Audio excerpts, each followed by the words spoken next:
Break के बाद एक बार फिर आपका स्वागत है। राजस्थान में विधानसभा उपचुनाव में कांग्रेस ने जबरदस्त सफलता हासिल की है। 4 में से 3 सीटें कांग्रेस ने जीती हैं। वहीं भारतीय जनता पार्टी को 4 में से, जो कि उसके पास पहले 4 सीटें थी, उसमें सिर्फ 1 सीट हासिल हुई है।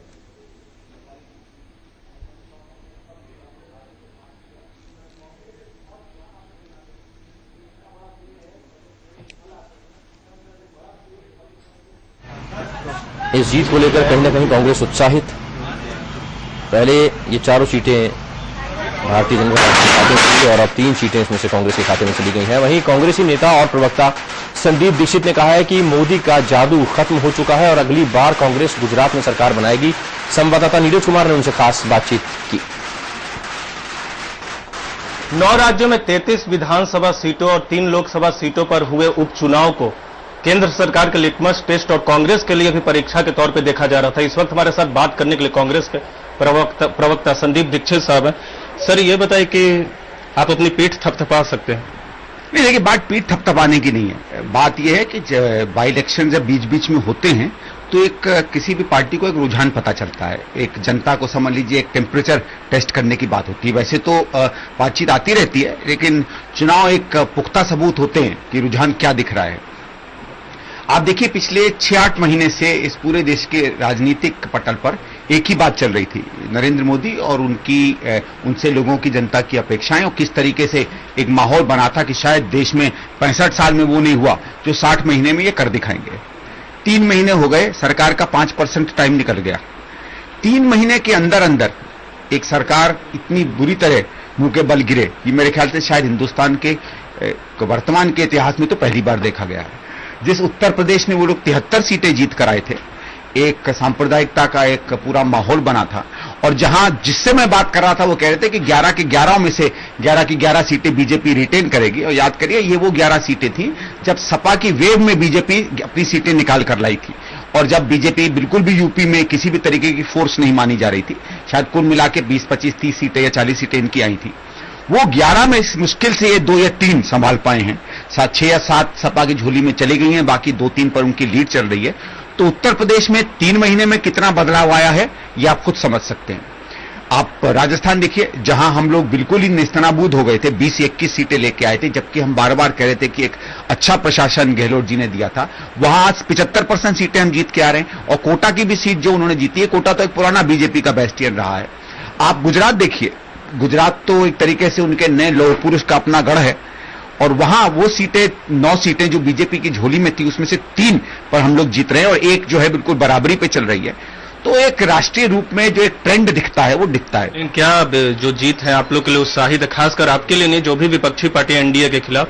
तो आप लोग जिस तरह का गठबंधन आप लोगों ने बिहार में बनाया, क्या उत्तर प्रदेश में आने वाले दिनों में विधानसभा चुनाव में उस तरह के गठबंधन की उम्मीद कर सकते हैं? देखिए, ये तो हमारा राष्ट्रीय नेतृत्व तय करेगा, इस पे तो हम कुछ नहीं कर सकते। हमारे यहाँ एक प्रक्रिया होती है, कभी भी कोalition होता है तो वो लोग आपस में सोचते हैं, बैठ के देखते हैं, रुझान भी देखते होंगे। तो स्वाभाविक है कि हर रिजल्ट को हमारा राष्ट्रीय नेतृत्व जो है उसका विश्लेषण करेगा, और उससे जो बेहतर अंदाजा दिखता है आने वाले चुनाव के लिए वही करेंगे। अंतिम सवाल सर, मोदी वेव है कि खत्म हो गए? खत्म हो गई। समय से बात करने के लिए धन्यवाद। ये थे कांग्रेस प्रवक्ता संदीप दीक्षित साहब। इन सबका मानना है कि 33 विधानसभा सीटों पर जो उपचुनाव हुए हैं और 3 लोकसभा सीटों पर जो उपचुनाव हुए उसमें नरेंद्र मोदी का वेव नहीं चला, और कांग्रेस ने जो जीत दर्ज किया उसमें कांग्रेस की रणनीति का भी असर हुआ है। इस समय कैमरा पर्सन नवीन जोशी के साथ दिल्ली से नीरज कुमार। जो राजस्थान की 4 सीटों पर चुनाव हुआ, ये चारों सीटें बीजेपी के पास थीं, और इन चारों में बीजेपी जीती थी 50,000 के मार्जिन से अधिक पिछले विधानसभा चुनावों में।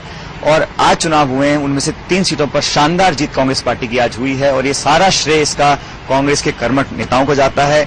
और मुझे लगता है कि प्रदेश में आज नौजवान कांग्रेस पार्टी के साथ आकर खड़ा हुआ है। अगर युवा हमारे साथ नहीं आते तो हम जीत नहीं सकते थे इन चुनावों के अंदर। तो कांग्रेस के नेताओं को, कांग्रेस के कार्यकर्ताओं को बधाई देना चाहता हूं, और सबसे ज्यादा इस प्रदेश की जनता को सलाम करता हूं, उनको धन्यवाद देना चाहता हूं। मणिनगर सीट से बीजेपी उम्मीदवार सुरेश पटेल ने जीत हासिल किया। समय संवाददाता करुणा शंकर ने जीत के जश्न का जायजा लिया। गुजरात में बीजेपी के लिए प्रतिष्ठा की सीट माने जाने वाली मणिनगर सीट पे एक बार बीजेपी ने फिर कब्जा कर लिया। इस सीट से लगातार मुख्यमंत्री के रूप में नरेंद्र मोदी, हालांकि इस बार ये जीत का अंतर काफी कम हुआ है। वोटिंग परसेंटेज कम पड़ने का कारण है। यहाँ से बीजेपी के विधायक, बीजेपी के कैंडिडेट सुरेश पटेल जी विजयी हुए। ये जीत भारतीय जनता पार्टी की विचारधारा की है। आदरणीय नरेंद्र भाई मोदी 3 टर्म से यहाँ के विधायक रहे हैं। लोगों में, मणिनगर की प्रजा में इनके प्रति स्नेह है और भारतीय जनता पार्टी की विचारधारा मजबूत हुई है। ये भारतीय जनता पार्टी की आदरणीय नरेंद्र भाई मोदी और गुजरात के मुख्यमंत्री आनंदीबेन पटेल और भारतीय जनता पार्टी का शिष्ट नेतृत्व की जीत है। जो ये आपका जीत का प्रतिशत रहा है वो कम हुआ है, इसके बारे में क्या कहेंगे? जीत का प्रतिशत कम नहीं हुआ है, वोट प्रतिशत कम हुआ है, लेकिन हमारा जो परसेंटेज जो वोट है वो बढ़ा है इस बार।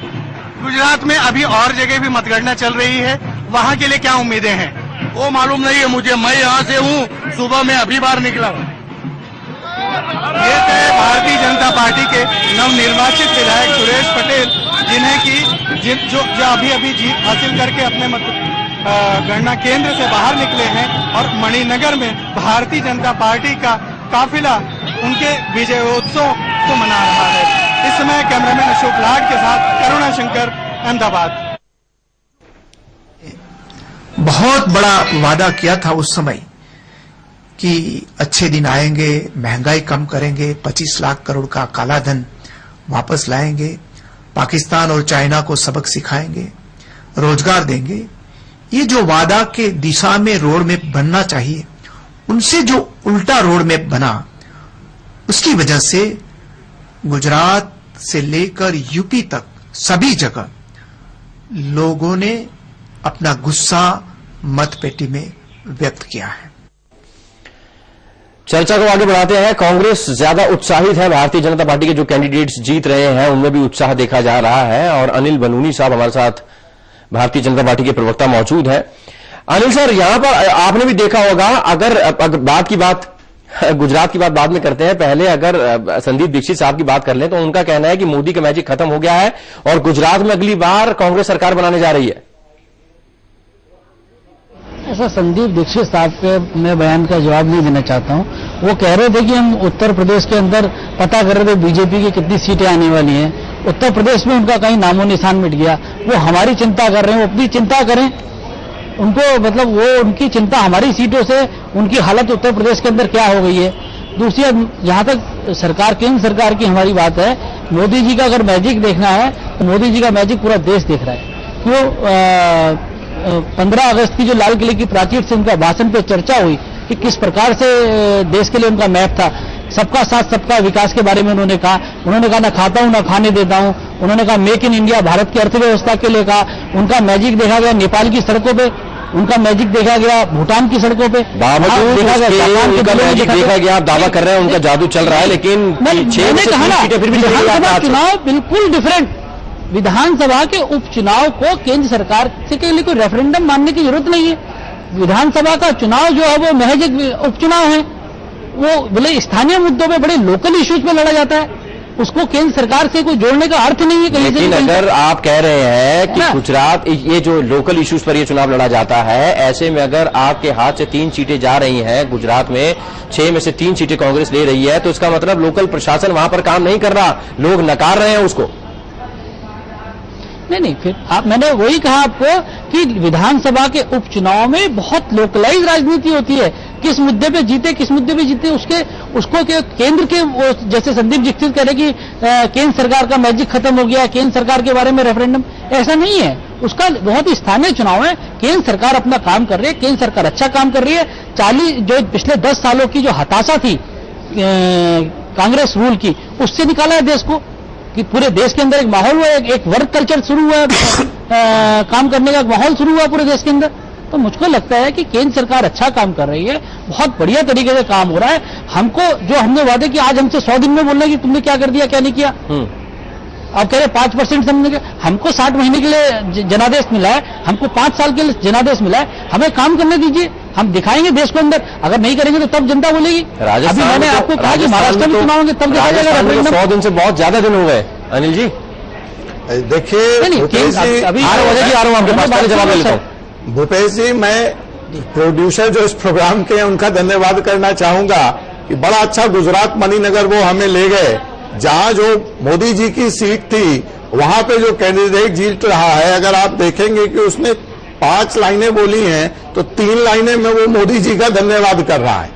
तो जीत के लिए तो कैंडिडेट और कार्यकर्ता मोदी जी की बधाई दे रहे हैं, और हार के लिए जैसा अभी फैसल साहब कह रहे हैं कि सक्सेस इज नो फादर, तो वहां पे मोदी जी को आप प्रोटेक्ट कर रहे हैं। और जहां तक ये नेपाल और अमेरिका और चीन के लोकप्रियता की बात कर रहे हैं, तो मैं यहाँ पे 2 बात करना चाहूंगा कि पाकिस्तान के एम्बेसडर ने हुर्रियत से बात क्या कर ली, आपने सेक्रेटरी लेवल टॉक कैंसिल कर दिया, और यहाँ चाइना आपके अंदर घुस के बैठा है और किसी की हिम्मत नहीं है कि एक बयान दे दे और जो उनके प्रधानमंत्री आ रहे हैं उस विजिट को कैंसिल कर दिया जाए।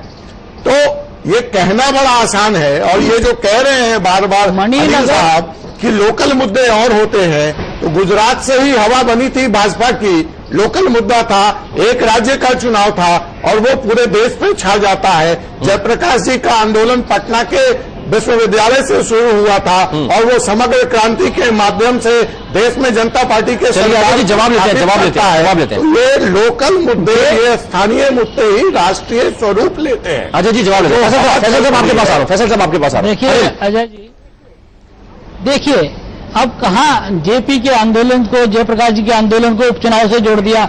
जहां तक मणिनगर की बात हो रही है, मणिनगर के कैंडिडेट ने जो बात किया, मणिनगर मोदी जी की खुद की सीट है, वहां से विधायक थे, तो निश्चित तौर पे जो वहां से जीतेगा तो वो अपने जो पूर्व के कैंडिडेट थे उनके धन्यवाद करेगा, इसमें कहां आपत्ति है। ऐसा नहीं है, हम जहां हम हारे हम समीक्षा करेंगे, हम क्या है, हम जीत की भी समीक्षा करते हैं, हार की भी समीक्षा करते हैं, हम अपने आप को ठीक करेंगे जहां पर ठीक नहीं था, इसमें क्या दिक्कत है।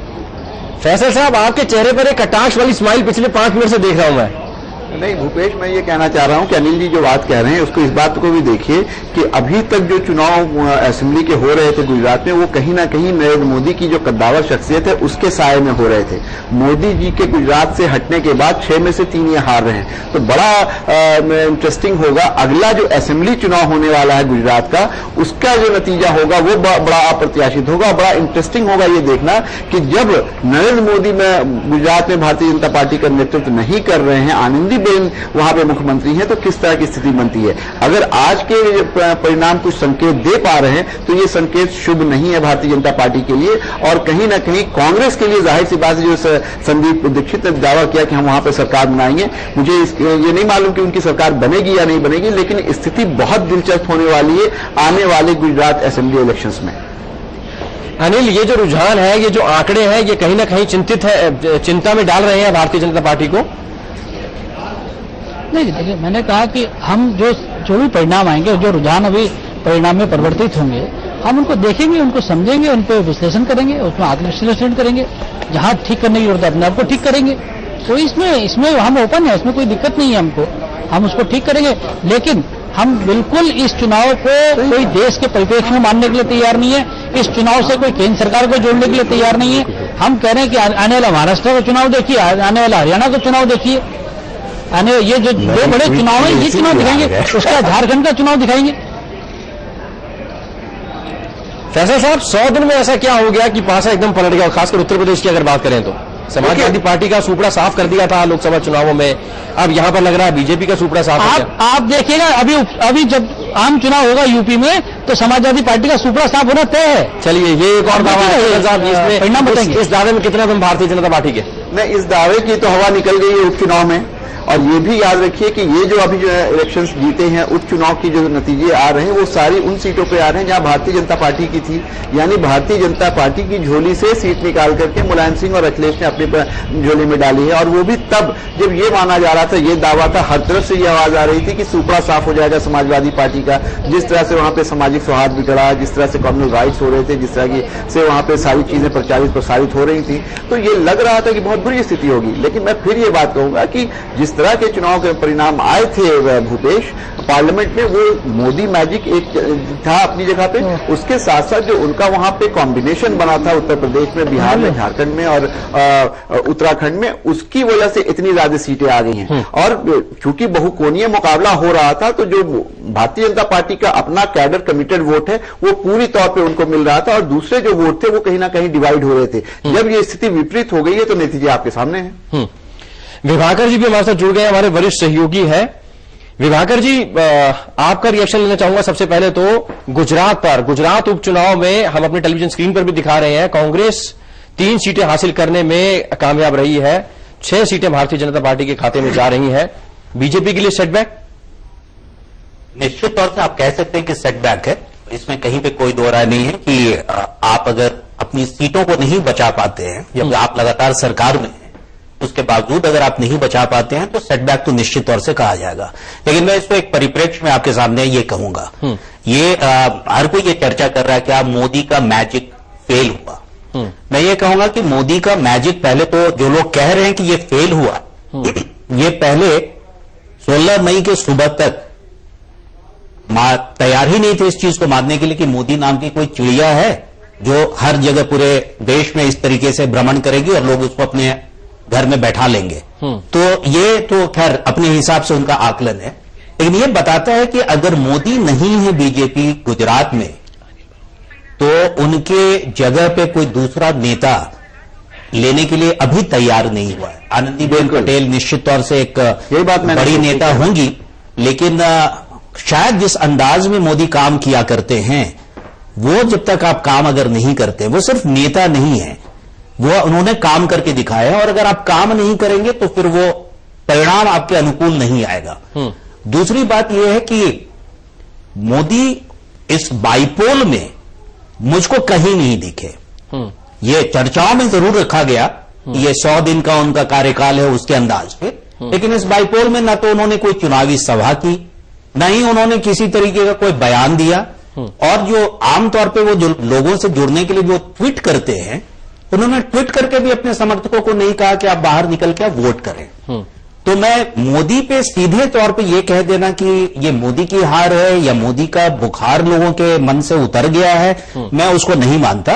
लेकिन ये तय है कि उत्तर प्रदेश की बीजेपी का जो नेतृत्व है और बीजेपी ने जिस तरीके से अपने चुनाव प्रचार को आगे बढ़ाया था, वो तरीका लोगों को पसंद नहीं आया। लेकिन जी विभाकर जी, लेकिन ये भी जानना चाहेंगे कि 100 दिन में ऐसा क्या हो गया कि आपने, भारतीय जनता पार्टी ने उत्तर प्रदेश में सुपड़ा साफ कर दिया था समाजवादी पार्टी का, लेकिन अब अगर 100 दिन बाद की बात करें, इसकी बात करें, तो लगता है कि समाजवादी पार्टी ने बीजेपी का साफ कर दिया। एक छोटा सा ब्रेक लेंगे, ब्रेक के बाद फौरन हाजिर होंगे, आप इसे जवाब लेंगे इसका।